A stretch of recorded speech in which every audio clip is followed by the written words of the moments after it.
Michael Jordan is widely regarded as the greatest basketball player of all time. His combination of skill, athleticism, and determination on the court is unmatched, but his influence extends far beyond basketball.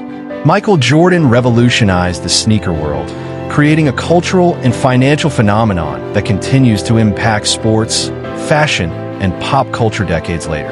The story of Jordan and Nike is more than a simple athlete endorsement. It is a story of vision, risk, and innovation that forever changed the way athletes and brands connect with audiences. In 1984, Michael Jordan entered the NBA as a rookie with the Chicago Bulls. At the time, sneaker endorsements were modest compared to what they would later become. Few athletes had signature shoes, and the idea of a player having their own brand was almost unheard of. Jordan's agent, David Falk, saw a bigger opportunity. He believed that Michael Jordan could have a signature shoe line, something that went beyond merely wearing a logo on the court. It would be a product tied to Jordan's personality, his style of play, and his marketability as an athlete. Falk's vision was bold, but it aligned perfectly with Jordan's emerging star power and charisma. Nike, at the time, was a growing brand that had achieved massive success with runners, but had struggled to dominate the basketball shoe market. When they noticed Jordan's potential, they invited him to a meeting. Unlike other companies, Nike took the time to understand Jordan's perspective. They showed him a highlight reel of his best dunks and move, readable pitch.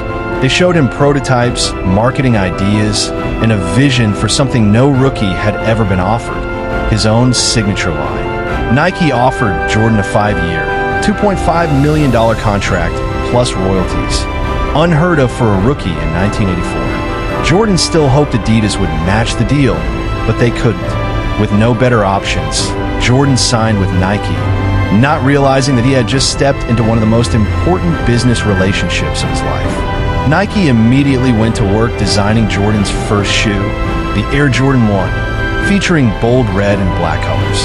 These colors violated the NBA's uniform rules, which required shoes to be mostly white. The NBA banned the shoes and fined Jordan every time he wore them. But Nike saw this ban as a marketing opportunity. They paid every fine and released a commercial implying the NBA didn't want people to wear the shoes, making the sneakers even more desirable.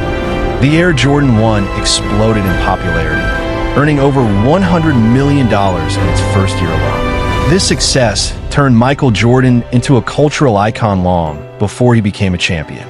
As Jordan's career grew, so did his shoe line. Each release brought new tech, new designs, and new storytelling. When designer Tinker Hatfield joined the team, he introduced the Jumpman logo and legendary features like the elephant print, turning Jordans into fashion statements, not just basketball shoes.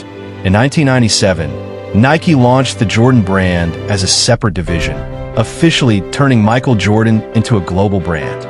Jordan brand expanded into clothing, collaborations, and lifestyle shoes, becoming one of the biggest names in fashion and sportswear. Today, Jordan brand makes billions every year, and Michael Jordan earns more annually from Nike royalties than he did from his entire NBA playing career. What started as a deal he didn't even want became one of the most successful partnerships in history, transforming Nike, elevating sneaker culture worldwide, and setting the blueprint for every signature athlete deal that came after. Michael Jordan didn't just change basketball. He changed business, fashion, marketing, and culture forever.